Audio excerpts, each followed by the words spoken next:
Hola, buenos días. Bueno, primero que todo quiero agradecer a la Universidad de los Andes por la invitación y obviamente al posgrado de rehabilitación bucal para hablar de este tema que por lo menos a mí me apasiona muchísimo, que es trastornos temporomandibulares.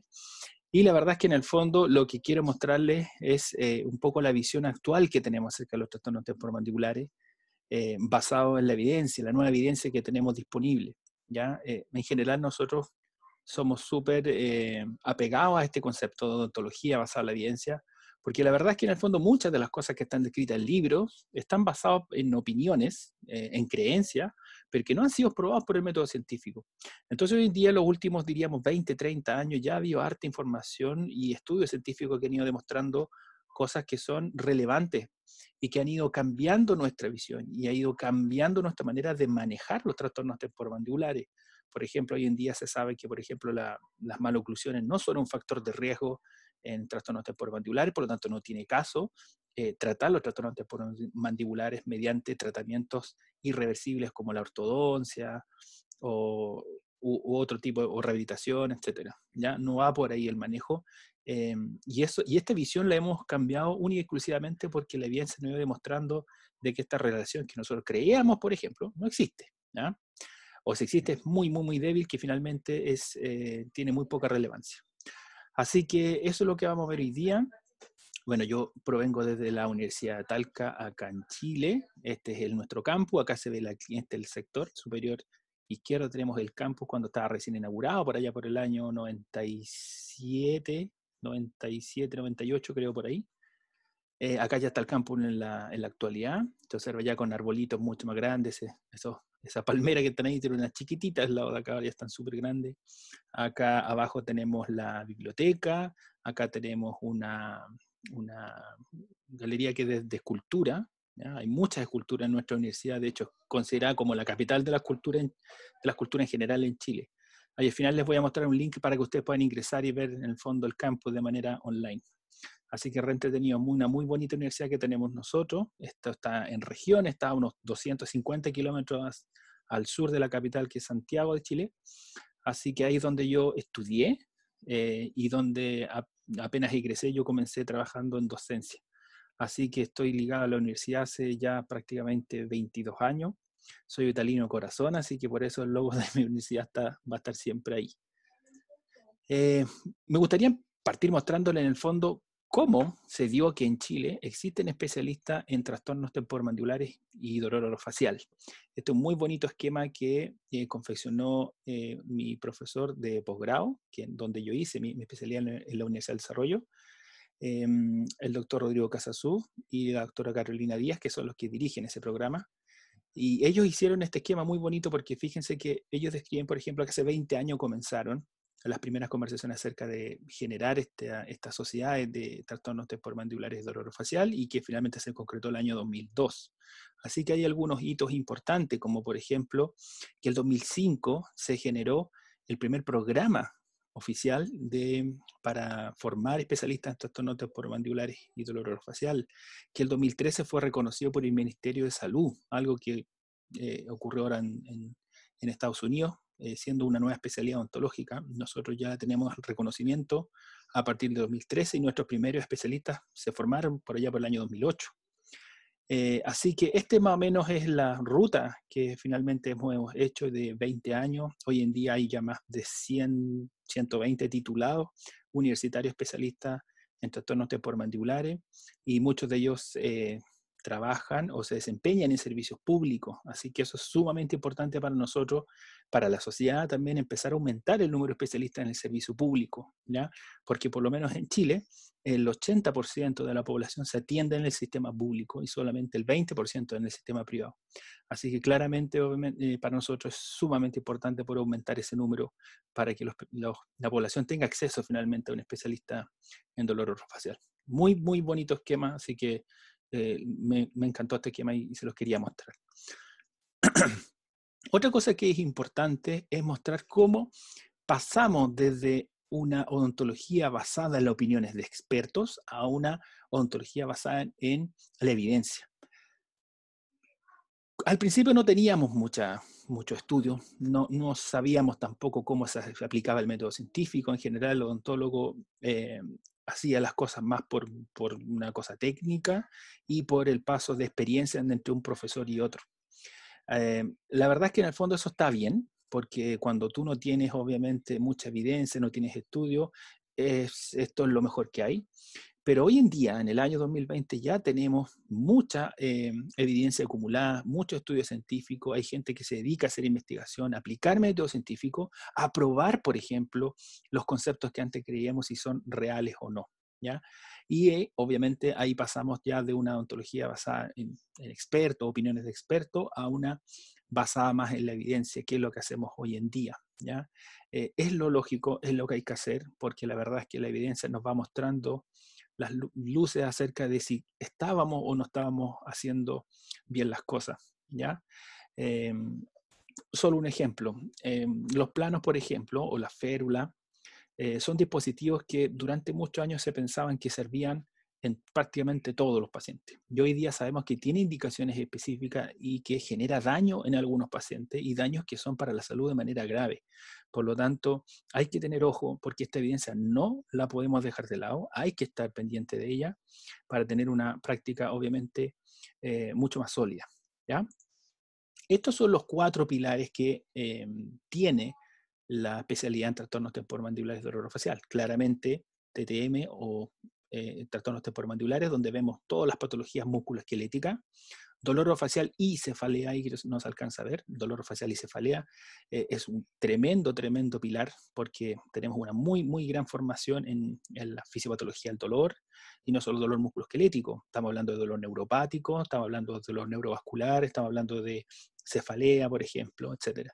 Así que nuestra formación en esa área es bastante grande. Tenemos una muy buena formación en oclusión. ¿Por qué? Porque históricamente siempre se relacionó la oclusión con TTM, por lo tanto necesitamos saber muy bien de esto. Y como les dije yo, al ver la evidencia actual, sabemos de que la oclusión no tiene mucha relación con los TTM.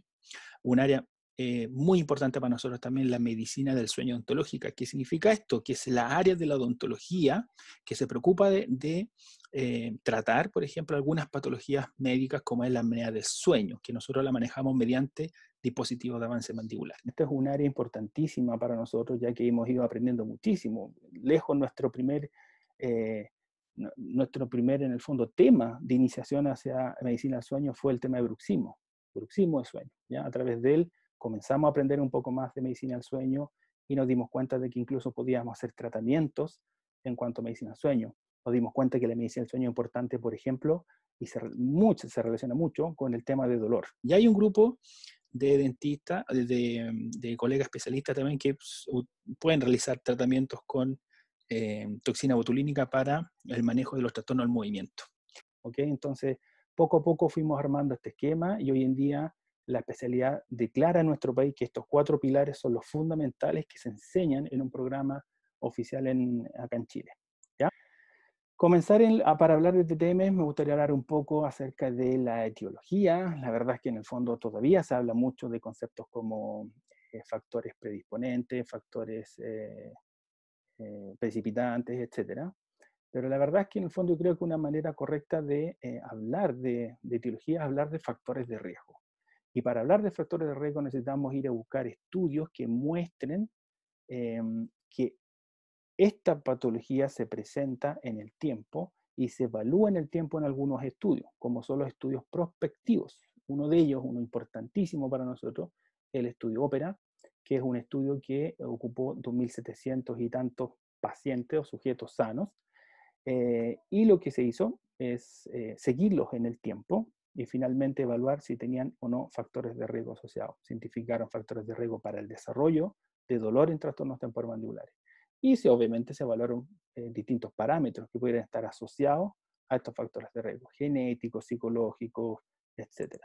Entonces, este grupito comenzó en tal año, se hizo un seguimiento y se empezó a observar que mucha de esta gente comenzó a enfermarse. Los que están en rojito, gente que comenzó a enfermarse. Entonces, con una tasa aproximadamente 4% anual, y dijeron ellos, ok, nosotros vamos a tomar este grupo de pacientes y los vamos a caracterizar. O sea, ¿qué cosas tienen estos sujetos que se enfermaron distinto a los sujetos que no se han enfermado hasta el día de hoy. Y eso se llama factores de riesgo o predictores, ¿ok? Uno de ellos, por ejemplo, que ellos determinaron fue el masticar chicle o el utilizar goma de mascar, ¿ya? Por dar un ejemplo. Entonces ellos hicieron una especie de valorización acerca de cuáles eran los factores que más predecían la aparición de dolor asociado a trastornos temporomandibulares. Y para la sorpresa nuestra, lejos lo que más se vio que era importante son los factores sistémicos, ¿ya? Factores sistémicos como tener dolor crónico previo. Estamos hablando de si tener cefalea previa, tener dolor lumbar previo, tener síndrome de colon irritable, tener trastornos de sueño, etc. O sea, eh, eso nos cambia un poco la visión acerca de los TTM. Eso nos quiere decir un poco que en el fondo parece que es más importante tratar otras cosas sistémicas y no cosas tan locales como nosotros creíamos. ¿Ok? En segundo lugar, se vio que los factores psicológicos y factores clínicos, como por ejemplo malos hábitos, etcétera, eran factores importantes para el desarrollo de dolor relacionado con TTM. Fíjense que, interesantemente, se vio que las facetas de desgaste, por ejemplo, no fueron un factor predictor. Entonces, si pensamos que bruxismo es algo que genera mucho desgaste dental, en este estudio se debió haber demostrado que efectivamente los desgastes dentales son un factor predictor, porque supuestamente el desgaste mayoritariamente se producía por bruxismo, y el bruxismo es un factor importante, como vimos algunas personas que escribieron, que sí generan TTM, pero la verdad es que vamos a ver que eso no es tan así. Y hay otros factores como alteraciones del sistema sensitivo, factores genéticos, están un poco más involucrados en dolor crónico, pero claramente los factores genéticos siempre, siempre van a estar metidos por ahí, ¿ya? Hay mucha investigación de esto está recién comenzando, así que tenemos para años de estudios genéticos aún. Pero quiero recalcar el tema de los factores sistémicos, es algo sumamente importante. ¿Ok? Este es el modelo actual etiológico de trastornos dolorosos en relación a TTM, y que es el modelo etiológico biopsicosocial. Fíjense acá que este es un modelo súper complejo de entender, voy a tratar de hacerlo en simple. En la base tenemos todo lo que es la genética. Siempre una persona que tiene alteraciones genéticas puede tener o ser más propenso a tener dolor que otra, ¿ok? Eso hay que tenerlo claro. Pero hay dos grandes grupos que son sumamente importantes, que son predictores de tener dolor relacionado con este tema. Primero, el distrés psicosocial. Eso es sumamente importante por ansiedad, depresión, estados de ánimo, somatización, etc. Todo eso influye en el distrés o distrés psicosocial. Y por otro lado tenemos la alteración de los estados de amplificación dolorosa, que pueden ser por causas neuroendocrinas, autonómicas, estados proinflamatorios, etc. Y están íntimamente relacionados, ¿ya? ¿Y por qué están tan íntimamente relacionados? En palabras simples, porque muchas veces muchos de los neurotransmisores que son capaces de mantener estable nuestro sistema somatosensitivo son los mismos neurotransmisores que muchas veces participan en el control, por ejemplo, de estados depresivos, ansiosos, del ánimo, etc. Así que hay un factor común entre estos dos grandes grupos, ¿ok? Y obviamente nosotros acá tenemos la pirámide, una pirámide en la cual vemos los cuadros que están subclínicos abajo, los cuadros dolorosos transitorios y finalmente los cuadros crónicos o persistentes arriba, que son menos comunes, pero son lejos los más difíciles de tratar, ¿ok? Y por otro lado tenemos acá las contribuciones de características demográficas, culturas, socioculturales, etcétera, etcétera. Por eso se llama bio, psico y social. ¿Okay? Este más o menos es el grande. ¿Qué llama la atención de este grupo? Que yo no veo la oclusión en ninguna parte y no veo el bruxismo en ninguna parte. No sé si lo ven ustedes, pero yo no lo veo. ¿Ya? Y eso llama un poco la atención. O sea, en el fondo estamos hablando de cosas más sistémicas, cosas que son mucho más amplio o más grande que simplemente bruxismo y oclusión, que era el modelo clásico antiguo. ¿Qué son los trastornos temporomandibulares? Solo para definirlo, tener claro que no es un síndrome. Eso es sumamente importante. Todavía yo veo a veces escrito en alguna parte que se habla del síndrome de temporomandibular, etc. No es un síndrome, no es un cuadro que tiene un conjunto de signos y síntomas. Eso hay que tenerlo claro y lo vamos a ver ¿Por qué no es un síndrome? ¿Por qué no es un síndrome? Porque hoy día existe una clasificación donde tenemos diagnósticos específicos, ¿ok? Entonces, si un paciente llega con dolor en la cara, yo no puedo decirle, ah, no, usted tiene un síndrome de TTM. Eso no puede ser. Nosotros tenemos que hacer un ejercicio mucho más fino y poder llegar a determinar si ese dolor es de origen articular, si ese dolor de origen articular es una lesión, o ese dolor de origen articular es una respuesta a una patología, por ejemplo, degenerativa, ¿ya? O como en este caso las artritis reumatoide, etcétera. O sea, en el fondo tenemos que ser más específicos. O si ese dolor es muscular, pero si ese dolor es muscular es debido a una lesión propiamente tal, debido a no sé, una tendinitis, etcétera. O sea, tenemos que hacer diagnósticos específicos en trastornos temporomandibulares. Esto es sumamente importante. Yo les recomiendo que se lean la última clasificación que fue publicada en el 2014. Así que esto hay que aprendérselo. Y lamentablemente la única forma de saber esto es leyendo. No hay otra. ¿Sí? No hay otra. Hay que leerse esta clasificación. Búsquenla y créanme que en el fondo con esto van a tener un buen acercamiento acerca del diagnóstico. ¿Ya? Lo más relevante de acá es que no aparece bruxismo. Y esto es sumamente importante. A mi alumno de pregrado yo se lo recalco, pero con toda la energía del mundo, que un paciente cuando llega con dolor a la consulta, yo no le puedo decir que tiene bruxismo, porque bruxismo no es sinónimo de dolor. Bruxismo no es sinónimo de TTM. ¿Ya? Bruxismo es otra cosa. Bruxismo es un fenómeno, en el fondo, motor, pero que no significa, bajo ningún punto de vista, en este caso, dolor. ¿Ya? Entonces, si un paciente llega diciendo, doctor, ¿sabe qué? Me duele la cara, etcétera, yo no le puedo decir que tiene bruxismo. Lo que tengo que hacer es buscar dentro de esta clasificación dónde encaja este paciente. Si tienes dolor cara, chupa, ¿será una artralgia? ¿Será un dolor miofacial? Etcétera. Tengo que hacer ese ejercicio. Ese trabajo, créanme que no es fácil y ese es el trabajo que hacemos muchas veces los especialistas. ¿Ok? Así que esto recordarlo. Nunca decirle al paciente que llega con dolor que tiene bruxismo. ¿Ok? Entonces, los trastornos temporomandibulares son condiciones musculoesqueléticas, no son patologías oclusales. Esto también es un mensaje muy, muy, muy importante. Es un trastorno que afecta a los músculos, afecta a las articulaciones del sistema estomatognático, pero que no son patologías oclusales, ¿ok? No son patologías oclusales. Por lo tanto, no vamos a recomendar y no debiésemos usar para prevenir y o tratar TTM tratamientos como la ortodoncia, como el desgaste selectivo o como la rehabilitación oral, que es lo que hacen ustedes. ¿Ok? No lo vamos a hacer. No tiene sentido porque hoy día ya sabemos ya que la oclusión, la verdad es que en el fondo su influencia en los TTM es muy, muy, muy, muy escasa si es que existe. ¿Ok? En general hoy día sabemos de que no existe una relación entre la oclusión y los trastornos temporomandibulares. Me ha pasado algunas veces en casos de rehabilitación, por ejemplo, o con rehabilitadores, que pacientes llegan con dolor, llegan, por ejemplo, con una luxación discal aguda de 2 días de evolución, van donde un rehabilitador oral y el rehabilitador oral les comenta de que eso les pasa porque tienen un vano, les faltan dientes y les indican una rehabilitación sobre implante. Eso no tiene ningún sentido como entendemos hoy día los trastornos temporomandibulares. Ese paciente sufrió una lesión en la articulación, por lo tanto el tratamiento debe ir enfocado a la articulación, no a las cosas externas. Yo le explico un poco esto a mi alumno o de ejemplo, y les digo, esto es lo mismo que, por ejemplo, si yo me rompiera el menisco de la rodilla, o sea, está roto, se rompió el ligamento cruzado, lo que quieran, y yo quisiera tratarlo mediante plantillas en los pies. No tiene ningún sentido. Y eso hacemos los dentistas todos los días. Y eso es terrible, no lo podemos seguir haciendo. ¿Ok?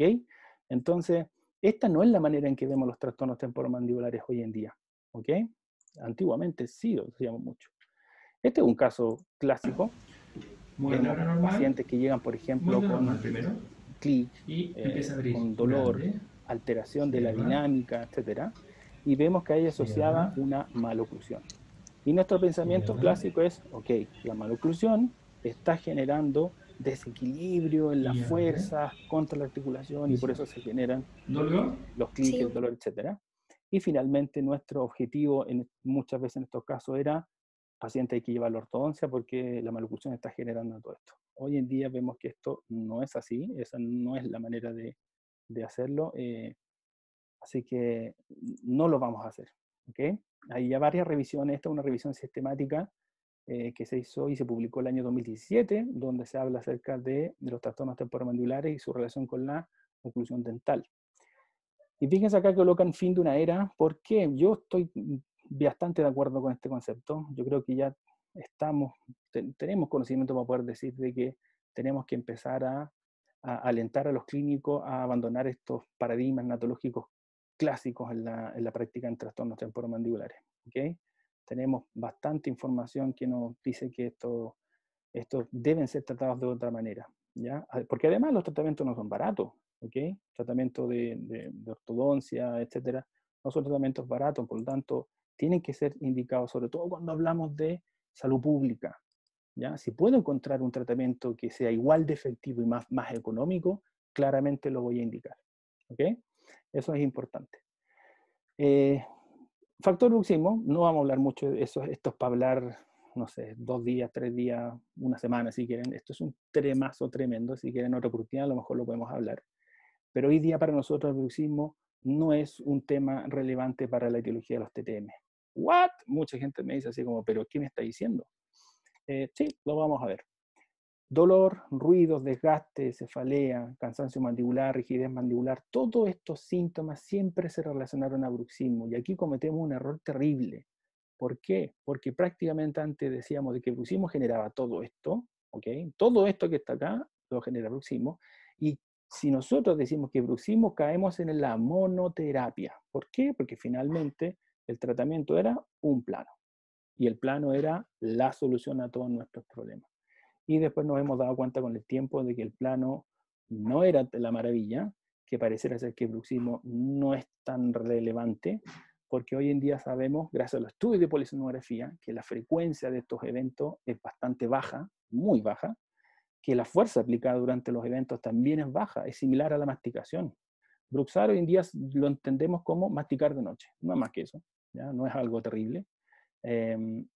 Lamentablemente yo veo muchísima gente hablando de bruxismo en redes sociales, en webinars, etcétera, pero la verdad es que está muy poco actualizado. Esto es complejo porque mucha gente sale hablando de esto y sin tener un gran conocimiento.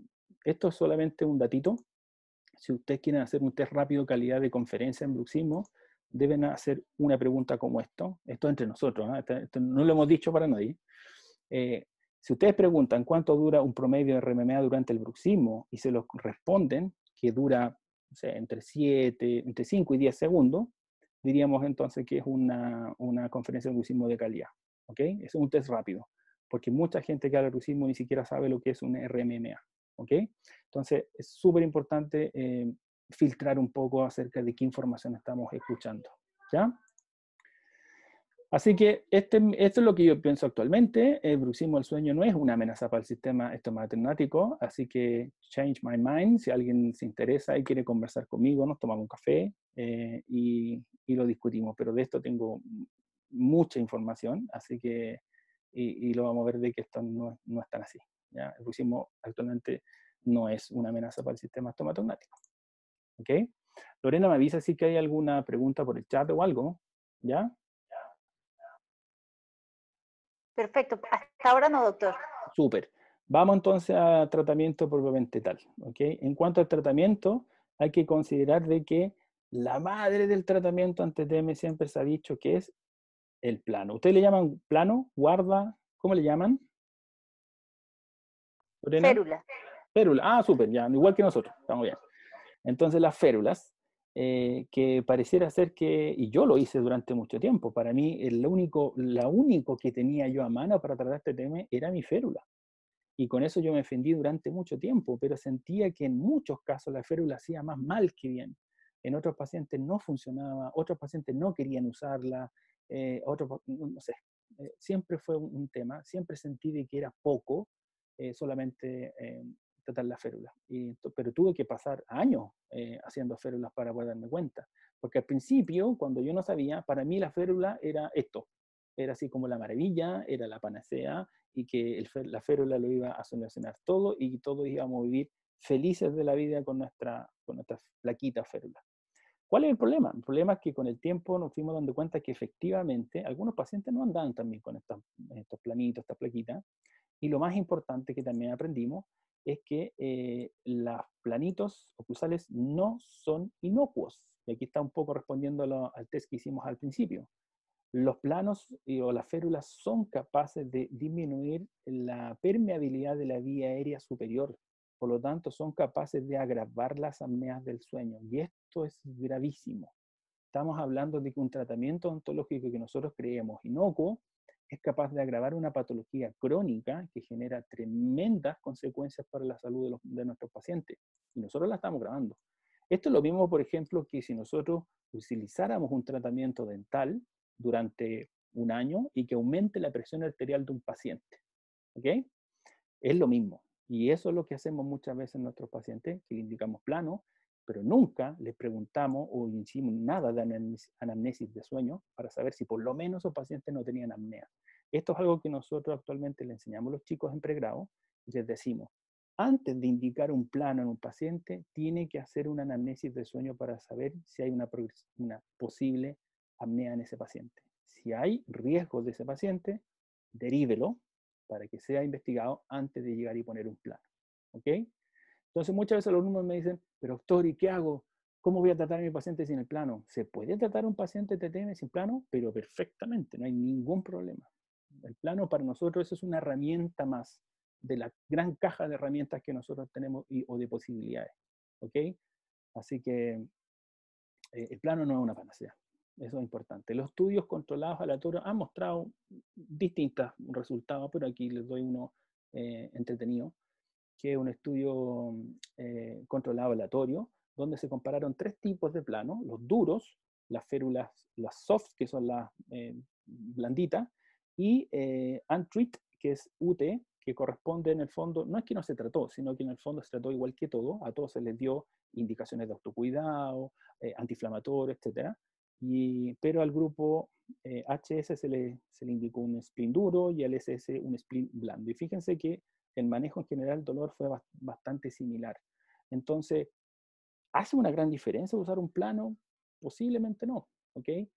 Otras cosas importantes, por ejemplo, comparar el plano entre un plano balanceado bilateral, o sea, con una oclusión sin guía, o planos con guía canina, o planos placebo, que son estos planitos que no aumentan en dimensión vertical, y muchas veces se ve que el dolor se maneja exactamente igual, indiferente del tipo de plano que ocupemos. O sea, tampoco la guía canina en un plano es una cosa relevante, ¿ya? Algo que nosotros siempre nos enseñaron, usted en rehabilitación también lo habla, la guía canina es sumamente importante para rehabilitación, etcétera, etcétera, etcétera, pero hoy en día sabemos que parece que no es tan así. Hoy en día se acepta como esquema de solución tanto función de grupo como guía canina, son igual de aceptados, así que, y esto demuestra también en el caso de los planos que tampoco es algo estrictamente necesario, ¿ya? En cuanto al manejo de mialgia o artralgia, yo les voy a mostrar acá unos algoritmos que son los que ocupamos nosotros para cuándo derivar, ya en pregrado, por ejemplo, y para la ontología general también lo indicamos. Y lo primero que vamos a hablar acerca del manejo del dolor de origen muscular y el dolor de origen articular, que son estos dolores que el paciente describe o que nosotros pesquisamos durante el examen físico. ¿Okay? Ojo con las mialgias cuando están mezcladas con artralgia. Siempre cuando se encuentren con un dolor muscular, ir a buscar dolor articular. ¿Por qué? Porque en general, cuando hay un dolor articular crónico, muchas veces el umbral doloroso disminuye de los músculos se ponen muy sensibles y los pacientes generalmente describen más dolor muscular que dolor articular. ¿Ya? Y si nosotros tratamos el dolor articular, muchas veces solo se va a pasar el dolor muscular. Así que siempre que hay una mialgia, tener ojo de ir a buscar dolor en otra articulación, de ir a buscar, por ejemplo, condiciones sistémicas. A veces se nos olvidan que hay condiciones sistémicas que generan dolor, ¿ya? Algunas alteraciones de hipovitaminosis, hipotiroidismo, etcétera, ¿ya? Trastornos de sueño, ojo, el trastorno de sueño genera disminución del umbral doloroso de los músculos. Entonces, cuando un paciente dice, doctor, yo despierto con dolor maceterino, no le voy a preguntar si bruxa, le voy a preguntar cómo duerme. Eso es lo que voy a preguntar, así es como lo hacemos hoy en día. ¿Ok? Entonces, les voy a mostrar lo que es el manejo primario, que es el manejo principalmente paliativo de sintomatología, que lo puede hacer cualquier odontólogo general, lo puede hacer estudiantes, etc. Esto lo aplicamos mucho. Educación respecto al diagnóstico, súper importante que el paciente sepa lo que tiene, que entienda, ¿ya?, lo que tiene, que no, muchas veces los pacientes llegan con mucha ansiedad y no saben claramente lo que tienen. Es súper importante también indicarle medidas conductuales, que hagan limitación de apertura, que eviten alimentos grandes, cuidado con el bostezo, controlen para funciones como la masticación de goma de mascar, morder objetos, juego mandibular, sobre todo los adolescentes o niños que a veces tienen un clic y empiezan a jugar con ese clic. Eso claramente va a generar un daño o una inflamación de la articulación.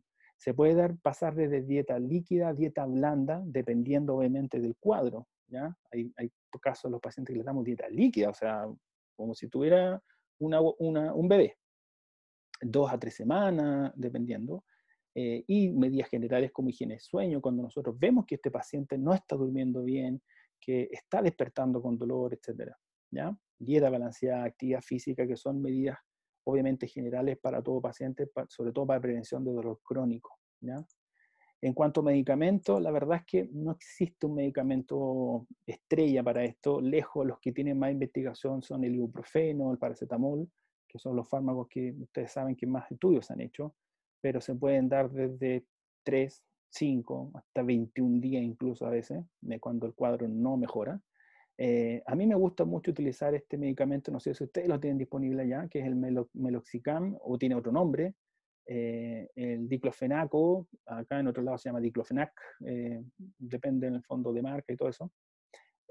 Pero la gracia que tiene el meloxicam es que se da una vez al día y eso aumenta un poco la adherencia al consumo de medicamentos. La verdad es que en el fondo tomar 2 fármacos cada 8 horas a veces se hace un poco complejo para los pacientes y la adherencia a ese fármaco muchas veces disminuye, ¿ya?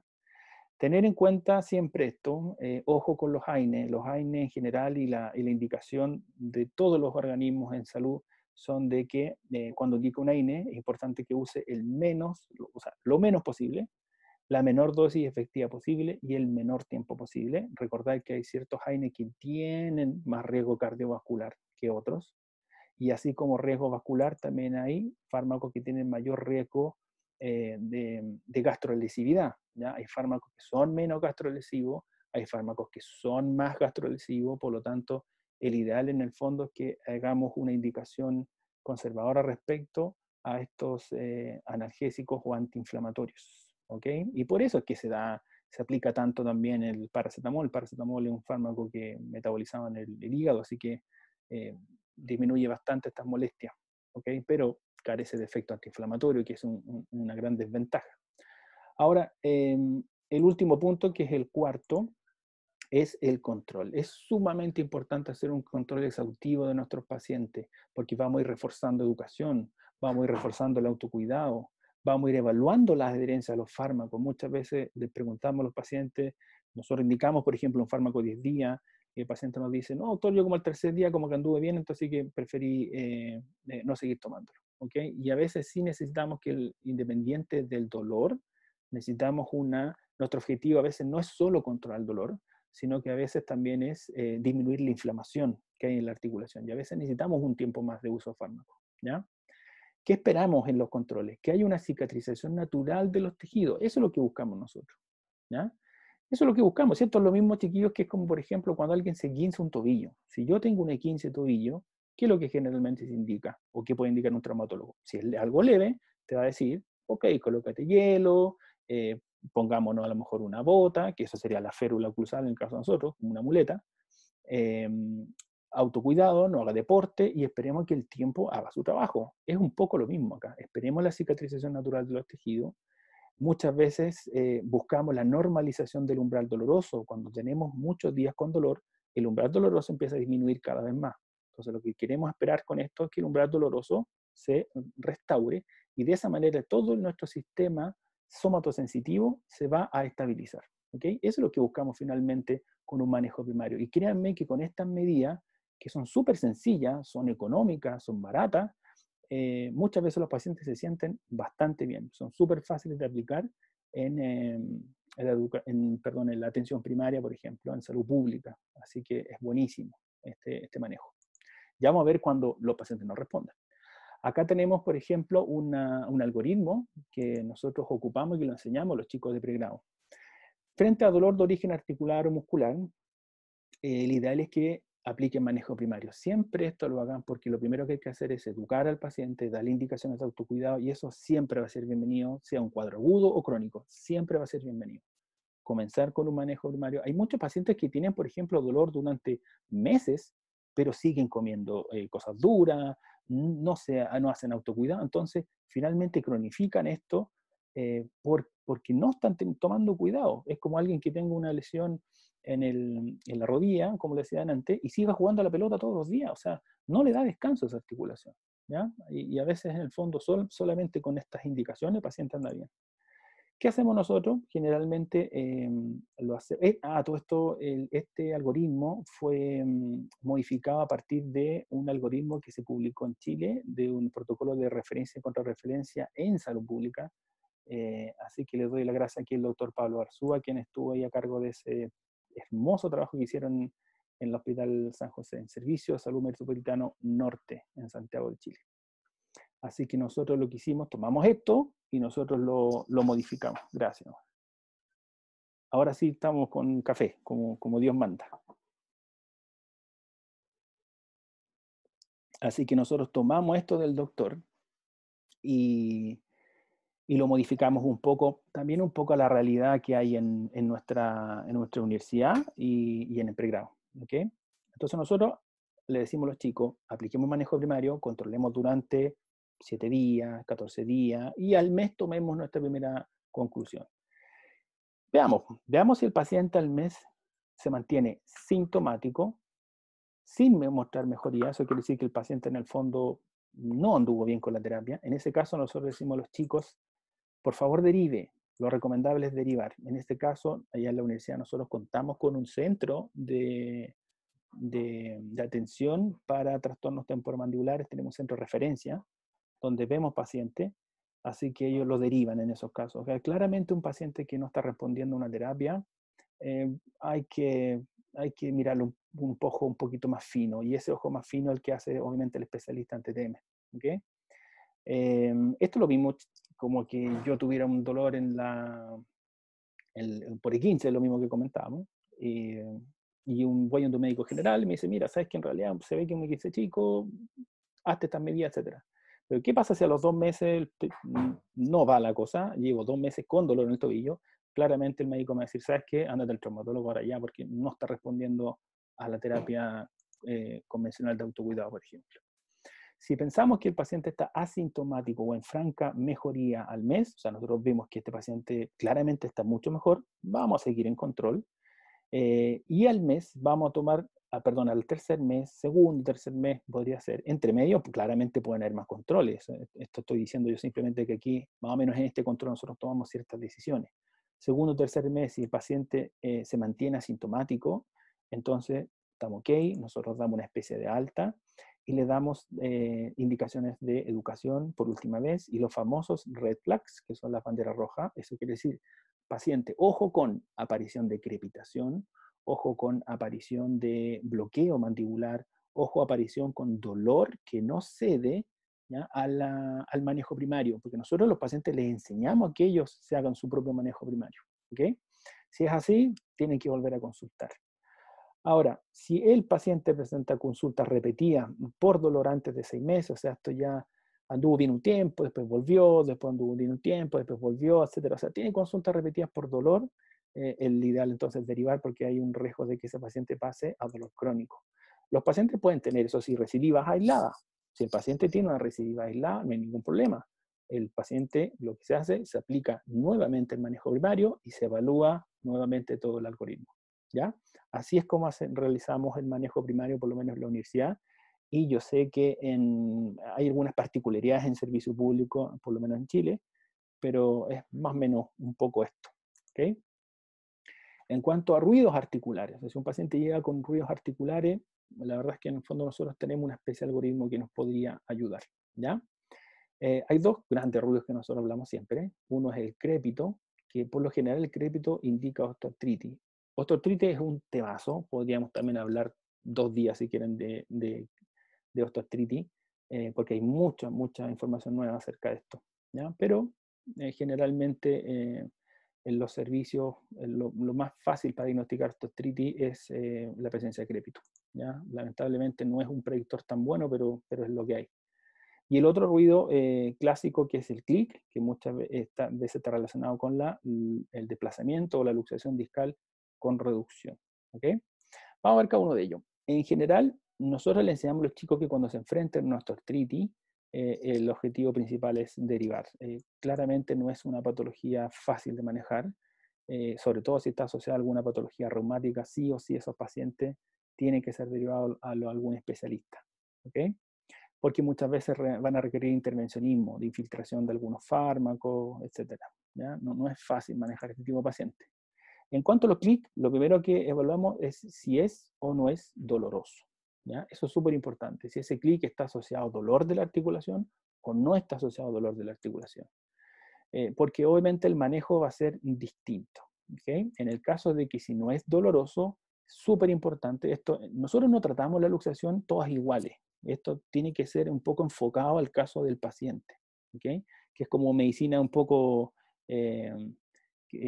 personalizada, ¿ya? Evaluamos si ese clic no es doloroso, bien, y preguntamos si afecta o no afecta la calidad de vida. Hay pacientes que les complica tener ruido, de verdad, y hay gente que, en realidad, doctor, vengo porque no sé lo que es, quiero saber qué es esto, pero en realidad yo tengo hace tanto tiempo este ruido que a mí no me complica. En ese caso, si no afecta calidad de vida, hacemos educación y indicamos los red flags. Nuevamente, crepitación, bloqueo, dolor, etcétera, etcétera. Esas cosas los pacientes las van a tener como alerta y van a tener que visitarnos en el caso de que eso se presente, ¿ya? En el caso de que afecte calidad de vida, eso quiere decir que el paciente dice, doctor, yo tengo un clic que a mí realmente me complica, me da vergüenza salir a comer, no me gusta, ya está haciendo una afectación de calidad de vida. En ese caso, nosotros le decimos a los chicos que deriven, porque manejar un clic es sumamente complejo. Aún no hay terapias que sean bien predecibles para poder tratar el clic. Hay muchas terapias, y la verdad es que en el fondo lo que uno hace es que conversa con el paciente y le plantea estas alternativas, y el paciente decide si la quiere tomar o no, pero siempre con el conocimiento de que puede que no sea exitoso, ¿ya? En el caso de que tenemos un clic doloroso, nosotros lo que vamos a ver en este caso es que hay 2 diagnósticos, y eso es sumamente importante tenerlo claro. Si tengo un clic doloroso, hay 2 diagnósticos.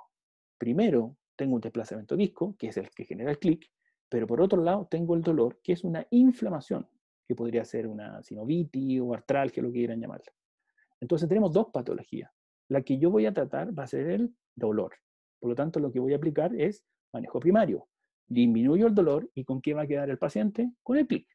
Pero en este caso ya va a ser no doloroso, y ahí evalúo obviamente si afecta o no afecta calidad de vida y veo la necesidad de tratamiento. ¿Se fijan? Entonces hay que tener ojo con eso. Por eso es que el tema de diagnóstico específico es sumamente importante, tener claro los diagnósticos para poder hacer un tratamiento. Si no tengo claro un diagnóstico, créanme que se va a hacer muy complicado. Este es un caso de un chico que tiene un bloqueo mandibular, muy similar a lo que ocurre en los pacientes que tienen luxaciones discales sin reducción, o sea, que tienen bloqueo propiamente tal, ¿ya? En este caso, este chico era un bloqueo por una fractura mandibular que él presentó cuando él tenía alrededor de 4 o 5 años aproximadamente, ¿ya? Pero ese fenómeno de flexión se ve muy común en las luxaciones o desplazamientos discales sin reducción unilaterales. Cuando son bilaterales, claramente el paciente va a quedar con una apertura bucal disminuida. Este es un caso bastante terrible. A mí de verdad me dejó un poco impactado este caso. Esta es una paciente que nos llegó y nos dijo que ella presentaba tensión en su mandíbula, mucha tensión, sentía muy tenso, que hace 3 años sufrió una parálisis facial. Ella no tenía tan claro lo que tenía. Lo único que me pudo decir es que mi mandíbula cambió, mi cara cambió. Yo no soy la misma de antes, doctor. Algo me pasó ese día y yo no soy la misma. Cuando hice el examen, inmediatamente yo pensé en el diagnóstico, lo vi y no lo podía creer. Y le dije, ¿sabe qué? Mándeme una foto. Me envió una foto y esta es la foto de ella antes. O sea, es otra persona. Esta persona le creció la mandíbula, tiene acromegalia, algo así, etcétera. No, lo que yo vi en el examen clínico es que yo no palpé cóndilo en su ATM. Y me di cuenta de que la rama y la del cóndilo estaba muy adelantada. Y yo pensé inmediatamente en un bloqueo abierto o en una luxación que se describe como luxación espontánea, pero tenía 3 años de evolución. Yo no podía creer, no dije, pero ¿cómo nadie se dio cuenta de que había una luxación acá? El paciente lleva 3 años, le pedí una panorámica inmediatamente y nos dimos cuenta efectivamente que si ustedes se fijan acá, este cóndilo debería estar acá atrás y este cóndilo está allá adelante. O sea, esta es la eminencia. El temporal pasó completamente la eminencia y la paciente lleva así 3 años. Lo terrible de esto es que, bueno, fue derivada por un colega, él es un rehabilitador oral y me comentó de que estaba muy complicado con el tipo de rehabilitación que tenía que hacer, porque claramente tenía un entrecruzamiento, pero totalmente invertido en el sector anterior, y él quería hacer rehabilitación oral, obviamente, para mejorar su condición articular. ¿Tiene algún sentido colocar diente aquí para mejorar esto de arriba? Ninguno. A eso no me refiero con que tenemos primero que hacer un buen diagnóstico, porque si no vamos a hacer tratamientos que no tienen ningún sentido. Ningún sentido. O sea, de verdad, en el fondo, por eso es importante nuestra especialidad y que haya gente que se dedique a esto, ¿ya? Eh, para poder llegar a estos diagnósticos, ¿ya? Vamos a ver un poco el algoritmo que hacemos nosotros para los bloqueos. En general, cuando son bloqueos abiertos, si nos alcanza el tiempo, les muestro un video de cómo hago yo los desbloqueos mandibulares. ¿Okay? El bloqueo mandibular abierto, que es una luxación espontánea, en general nosotros hacemos y esto se enseña en todos lados, una maniobra de reducción. Si la maniobra es exitosa y el paciente queda sin dolor remanente ni nada, educación, red flags. Si la maniobra es exitosa, pero el paciente queda con dolor remanente, o sea, quedó con un dolor de origen articular, se hace manejo primario. Si la maniobra fracasa, no soy capaz de hacerla, claramente la voy a derivar a un especialista o a un centro de urgencia para que se haga la maniobra. ¿Ya? Si alcanza, como le decía yo, tiempo, vamos a verlo un poco al final. Y cuando es bloqueo cerrado por desplazamientos discales, por origen muscular, o yo no tengo tantas, no estoy tan seguro, nosotros les pedimos a los chicos, por lo menos pregado yo a los colegas, que el ideal es que deriven. Manejar esto no es fácil, no es fácil. Hay casos en que andan súper bien con manejo primario, sí o sí yo diría que hay que hacerlo siempre, pero el ideal es que lo maneje alguien que por lo menos se dedique un poco más a esto o algún especialista si que está disponible. ¿Ya? Es lo ideal porque no es fácil manejar esos cuadros. ¿Okay? ¿Por qué hacemos entonces un manejo que es un poco como, podríamos decir, muy light? Tenderíamos a pensar de que el ideal sería hacer, como nos ha hablado que eso en su libro, tratamientos más definitivos. ¿Por qué no hacemos eso? ¿Por qué no hacemos tratamientos definitivos, entre comillas, como es la estabilización oclusal, ortodoncia, rehabilitación? Porque sabemos que el curso natural de los trastornos temporomandibulares en el tiempo, ¿ya? A medida que envejece, y aquí está la parte de odontogeriatría, si a usted le interesa, es que sabemos que con la edad el clic, eso es un clic, así como el clic del computador, por eso le puse ese icono, el clic sabemos que tiende a disminuir con el tiempo, que en general el dolor también tiende a disminuir con el tiempo, la apertura bucal, si alguna vez tú disminuía, tiende a aumentar, lo único que aumenta, y he visto que empeora, son los ruidos asociados a la crepitación, porque claramente en el fondo con la edad los trastornos degenerativos tienden a aumentar, pero fíjense que lo relevante es que a pesar de que hay más crépito, siempre hay menos dolor. O sea, en el fondo, dentro de todo, tiene un buen envejecimiento, por decirlo así, en general, los trastornos temporomandibulares. Entonces, con medidas de autocuidado, etcétera, nosotros podemos apoyar este curso natural de la enfermedad. Y esto es sumamente importante. ¿Okay? Por eso es que hoy en día no hacemos y no existe este concepto, por lo menos para nosotros, de tratamiento definitivo. ¿Ya? Porque la estabilización mandibular, etcétera, o estabilización oclusal, no asegura, pero bajo ningún punto de vista, de que el paciente vaya a estar mejor, ¿ya? Esta es una pequeña escalerita que me gusta enseñárselo a los pacientes, esto más que nada a los pacientes, les digo en el fondo cómo nosotros vamos a planificar el tratamiento y partimos desde lo más básico hasta lo más complejo.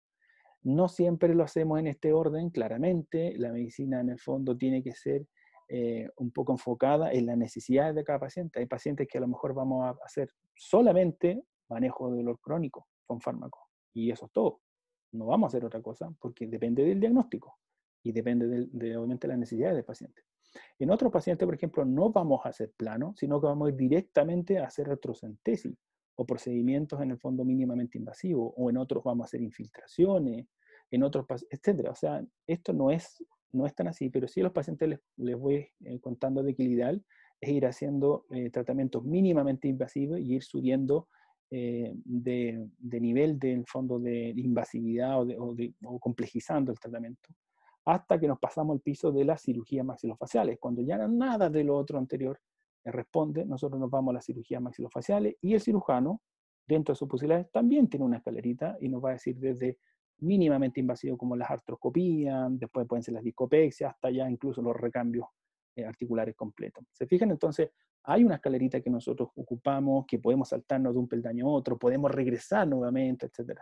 Esa es como vemos y manejamos hoy en día los trastornos temporomandibulares, los especialistas, que en general tienen una visión de manejo paliativo, pero también etiológico. ¿Y por qué etiológico? Porque somos capaces hoy en día con algunos fármacos poder regresar cuadros que antes pensábamos que no se podían subsanar, como por ejemplo la osteoartritis. Muchas veces cuando hay daños gigantes como estos, con infiltraciones con ácido hialurónico, hoy en día podemos lograr, a luego de un año, cambios como este, donde hay cicatrización, recorticalización, etc. ¿Ya? Estos son tratamientos que no se hacen ni con plano, esto no es un tratamiento antibruxismo ni nada de eso, sino que es un tratamiento biológico donde se ocupó un fármaco y se inyectó dentro de la articulación. Y lo que se hizo fue modificar la patología. Eso es un manejo etiológico, ¿okay? No solo paliativo. Y esto llevó obviamente a que la paciente tuviera menos dolor. Otros procedimientos como este, como la artrocentesis, donde se hacen lavados articulares, a pasar agüita ya. tiene Puede que sientas indicaciones un poquito de específicas, presión. tampoco la panacea, créanme. Hay pacientes que andan muy bien y hay otros pacientes que no andan tan bien. Pero son procedimientos que hacemos actualmente los especialistas en trastornos temporomandibulares en Chile, ¿ya? Otros procedimientos que hacemos también son, junto con la artrocentesis, son la infiltración de medicamentos como los corticoides. Este es un ejemplo de una secuencia de aspirado de la articulación desde la primera, segunda, tercera hasta la cuarta. Y vemos cómo en el fondo el líquido sinovial, que antes estaba súper edematoso, finalmente queda súper clarito, ¿ya? Esta es una paciente que nosotros atendemos en la Isla Pascua. Yo pertenezco a una ONG donde hacemos trabajos voluntarios en Rapa Nui y la Isla Pascua en Chile, y ella es la paciente al otro día que la controlamos. La verdad es que en el fondo son tratamientos que mínimamente invasivos y que tienen sus indicaciones específicas en diagnósticos específicos, ¿ya? No sirve para todo, y que tampoco es la panacea, ¿no? Tal como el plano, muchas veces no es la panacea. ¿Cómo vamos de tiempo? Estoy un pelito atrasado. No sé si seguí. Esto era lo que quería mostrar del tema. Muy cortito me queda solamente del resto de las áreas que nosotros manejamos en dolor. No sé si les parece que lo mostremos en unos 10 minutos. ¿Lore? Sí, doctor, estamos bien de tiempo. Súper. Entonces seguimos. Recordar en el fondo que nuestra especialidad tiene también el pilar dolor orofacial y cefalea. Nosotros trabajamos muy codo a codo con los neurólogos en cuanto al manejo de la cefalea. La verdad es que en el fondo hoy en día los especialistas tienen una muy buena formación en cefalea. Podemos apoyarnos junto con los neurólogos, así que trabajamos muy codo a codo, ¿ya? Es un área súper importante que nosotros manejamos con ellos. Recordar que nosotros también estamos formados para manejar cuadros de dolor neuropático. Clásico de ello es la neuralgia trigeminal, y la recomendación siempre, este es el cuadrito que siempre les muestro, que son como las características clásicas que se pide en neuralgia trigeminal, pero siempre hay que descartar el dolor dental. Me ha pasado muchas veces que hay pacientes me llegan diagnosticados por neuralgia y resulta que finalmente son pulpitis, ¿ya?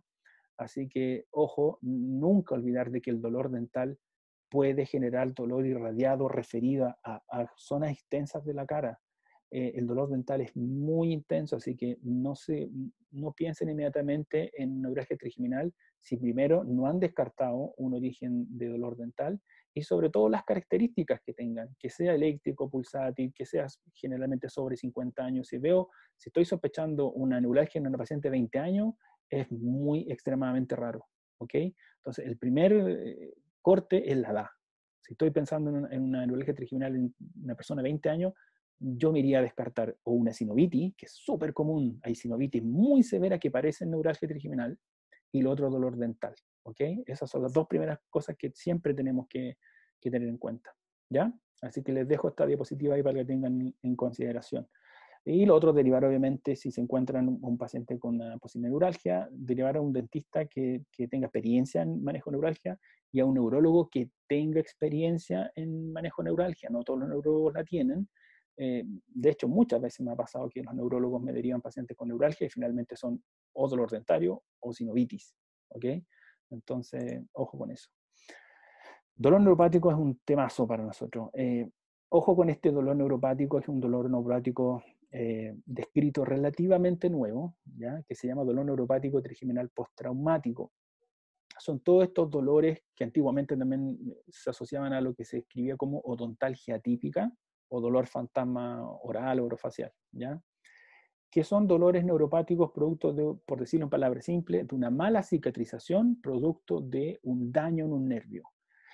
Los endodoncistas a veces se les olvida que ellos cortan nervio, tal como yo cortara no sé, amputar un dedo, lo que hace el endodoncista es amputar justamente un órgano. Y ese tejido remanente nervioso tiene que cicatrizar, y no siempre cicatriza bien, ¿ya? Sabemos que hay factores predisponentes para esto todo, pero a veces no cicatriza bien y finalmente el paciente relata dolor en la zona, dolor en la encía, lo más común es dolor quemante, dolor pulsante, eso es súper común. Y muchas veces pasa que estos pacientes son sometidos a múltiples tratamientos y terminan, como el caso de esta paciente, con la exodoncia de 4 o 5 piezas dentarias. Y finalmente el tratamiento en este paciente fue colocar una plaquita o una ferulita resiliente con anestésico tópico, porque se vio que ella en los test respondía muy bien a la anestesia tópica. Además de eso, también damos algún otro fármaco, ¿ya? Nosotros, en general, en el dolor neuropático hacemos un manejo multimodal, ocupamos distintos mecanismos de acción de fármacos para poder controlar el dolor. Pues es muy difícil tratar este tipo de pacientes, ¿ya? Ocupamos bloqueadores de canales de sodio, de calcio, como la carbamazepina, pregabalina, dependiendo del tipo de síntomas que tiene. Ocupamos antidepresivos. Si ustedes recuerdan que yo les dije que hay una relación muy, muy estrecha, en fondo, en el estado sensitivo y el estado anímico por estos neurotransmisores. Entonces nosotros ocupamos antidepresivos, no porque queremos manejar la depresión y que la depresión es la causa del dolor, no, sino que los mismos neurotransmisores que controlan los estados del ánimo participan en la estabilización de nuestro sistema sensitivo de dolor. Entonces ocupamos inhibidores de recaptación de serotonina, de noradrenalina, opioides también que tienen muchas veces, tramadol por ejemplo tiene efecto de este tipo, etc. Así que la pregabalina por ejemplo la ocupamos acá, como les decía yo, para actuar en distintos niveles de la nocicepción. Eso lo hacemos sobre todo en manejo de los crónicos y por sobre todo en manejo de los neuropáticos. Esta es la importancia de que tengamos a la mano algún conocido o especialista en dolor. Fíjese que esta es una neuralgia de nervio mentoniano que me derivó un neurólogo y me explicó la paciente que en esa zona sentía dolor eléctrico, muy molesto. No era un dolor tan complejo, pero siempre era abocado a la masticación. Y eso me llamó la atención. Hicimos el examen oral, finalmente nos dimos cuenta de que tenía una gran resolución ósea y finalmente era la prótesis el que estaba comprimiendo la salida del nervio mentoniano. Se desgastó la prótesis y adiós neuralgia. Eso fue todo. Entonces, estas cosas sí los pueden ayudar muchas veces a resolverlas un especialista en dolor. Este es un caso lamentable, muy lamentable, pero la enseñanza grande que tuvimos con este caso es que aquí la secuencia o cadena de derivaciones funcionó, pero a la perfección. Este es un caso de un paciente que llegó a un dentista general por dolor dentario. Ella explicaba un dolor punzante, muy intenso, muy molesto. El endodoncista perdón, el odontólogo general vio que no había grandes cosas, dijo, ¿sabes qué? La voy a tirar al endodoncista. El endodoncista sabe mucho más diagnóstico de dolor dentario, así que se fue para allá. El endodoncista, que hizo un trabajo excelentísimo, que es un docente también de la Universidad de Talca, Carlos Larruceda se llama, este endodoncista lo que hizo fue evaluar las piezas y finalmente determinó de que no había una causa aparente endodóntica, y él dijo, ¿sabes qué? Cuando hay dolores raros, yo generalmente mando al doctor González y él ve las cosas raras. Y efectivamente vimos este caso, fuera lo común.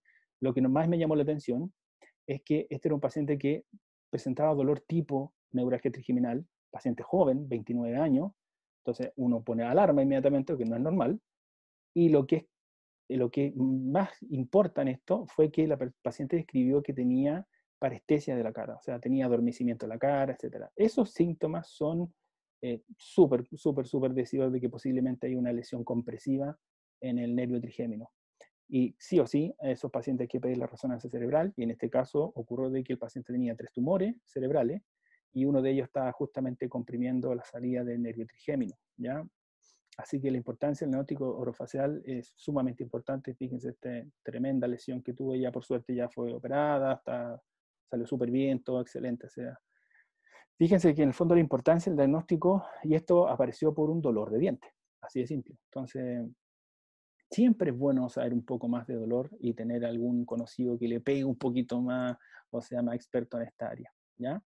Y lo último es el área de medicina del sueño odontológica, que es un área también relativamente nueva para la odontología. Nosotros hace un tiempo ya manejamos apnea de sueño mediante dispositivos de avance mandibular, que son estos aparatitos, que lo que hacen es llevar la mandíbula a una posición más anterior y despeja la vía aérea, y con eso obviamente disminuye los ronquidos, disminuye la apnea, etc.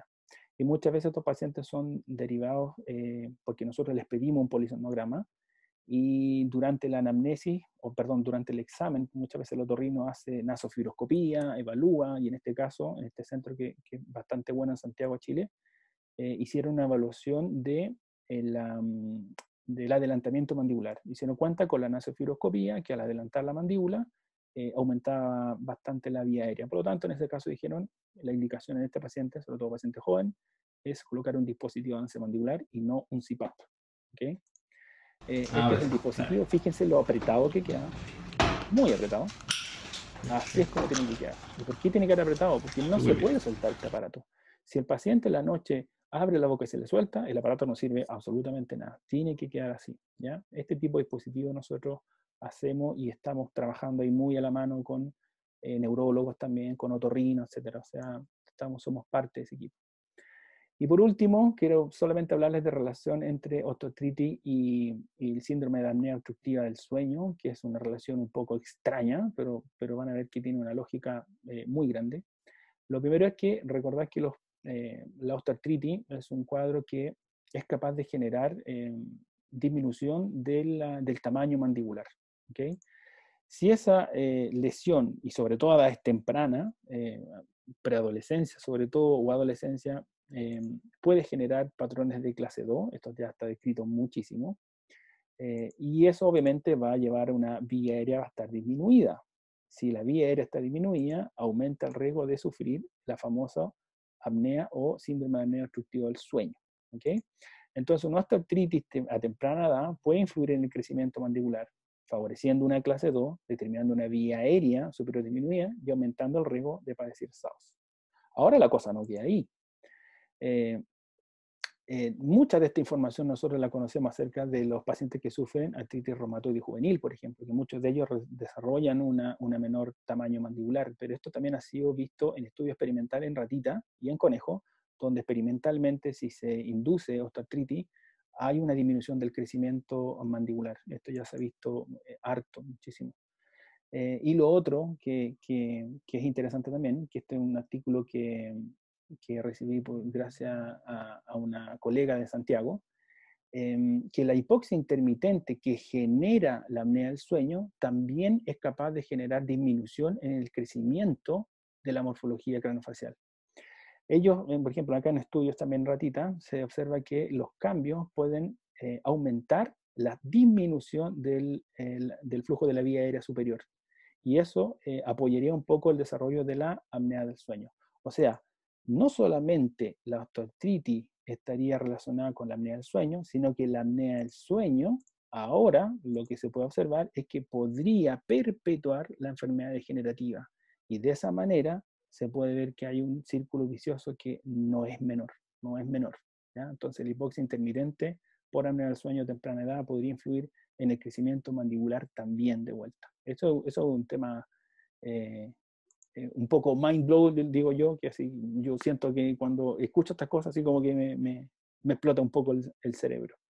Así que son muy entretenidos.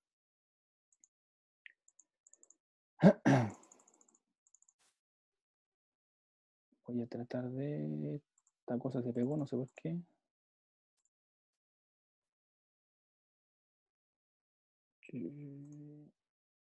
Ahí sí, se había pegado. Listo. Así que con eso terminamos. Aquí yo les dejo una dirección si ustedes quieren ir a visitar.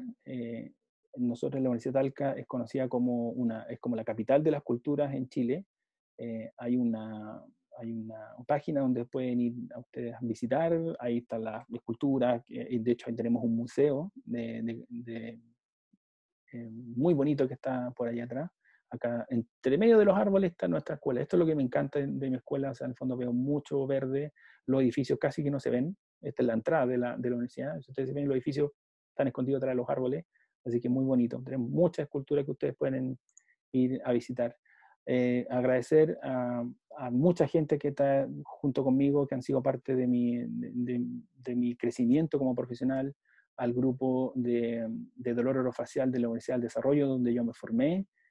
Tengo grandes amigos ahí, la verdad es que un grupo muy ameno, somos muy unidos. El grupo de trastornos temporomandibulares y dolor orofacial de la Universidad de la Frontera, que ellos me han ayudado muchísimo y actualmente me están ayudando también en la formación de la especialidad en nuestra universidad, la Universidad Talca, que pronto viene esa especialidad. A la Sociedad de Trastornos Temporomandibulares, que está haciendo un trabajo gigante de difundir nuestra especialidad. Les recomiendo que visiten su página, visiten su Instagram, porque hay mucha charla. Y por último, darle agradecimientos muy cordiales y cariños a nuestro grupo más íntimo, que le llamamos el Grupo Valdivianos. Somos un grupo de 4 colegas que la verdad es que nos queremos mucho y hacemos algunos cursos también allá en Chile. Aquí estamos en una fotito en el Mundial de Dolor en Boston, así que siempre están conmigo. Y nada, pues decirle nuevamente que muchas gracias por la invitación. Yo la verdad es que feliz de participar en estas actividades. Hay mucho que hablar en estos temas. De verdad, yo soy apasionado por esto, así que yo podría hablar, no sé, 5 horas, 6 horas, y la verdad es que no me canso nunca. Yo creo que muchos de los que nos gusta esta área somos muy apasionados con esto. Así que eso. Y aquí el video que les prometí. Acá está el cómo hago yo, por ejemplo, el desbloqueo en un paciente que tiene una luxación espontánea bilateral. A mí no me gusta hacer esta técnica que es con las 2 manos de frente. Es muy cruenta, creo yo. No me gusta esa técnica para nada. Prefiero 1000 veces esta, que es mucho más gentil. Esta es una paciente que estaba realizándose pulidos radiculares en la escuela de odontología y de repente, doctor, un paciente se me luxó. Así que entonces aquí hay 2 formas de hacerla. Una es solamente haciendo las maniobras acá, unilateral, y después cambiamos de lado y hacemos el otro lado, ¿ya? Y a veces uno puede ayudarse empujando aquí porque se nota el cóndilo acá adelante, también se puede empujar. Entonces una forma de línea oblicuo externa. Un poco de la casa. Y primero desbloqueo un lado. Vamos a ver si trate de cerrar un poquito. Que se utiliza es poquita. Trate de cerrar, quédese ahí y trate de morder. Hacia abajo y hacia atrás y le pido al paciente quédese ahí, sin abrir, si no se le va a salir de nuevo. Y entramos hasta acá. Y fíjate la fase que ahora tiene, la fase clásica de una unilateral que tiene la mandíbula hacia allá. Fíjate que no hice tanta fuerza. No. Ahora tan grande. Y de nuevo, línea oblicuo externa. Vaya cerrando de a poco. Y empujas hacia adentro. Listo. Y sería todo. Y sería. El que sabe. Es una técnica mucho más sencilla a mi gusto. No es tan complicada y harto menos cruenta que la clásica técnica que se nos enseñó en pregrado, que era ocupar las 2 manos, llevar hacia atrás, etc.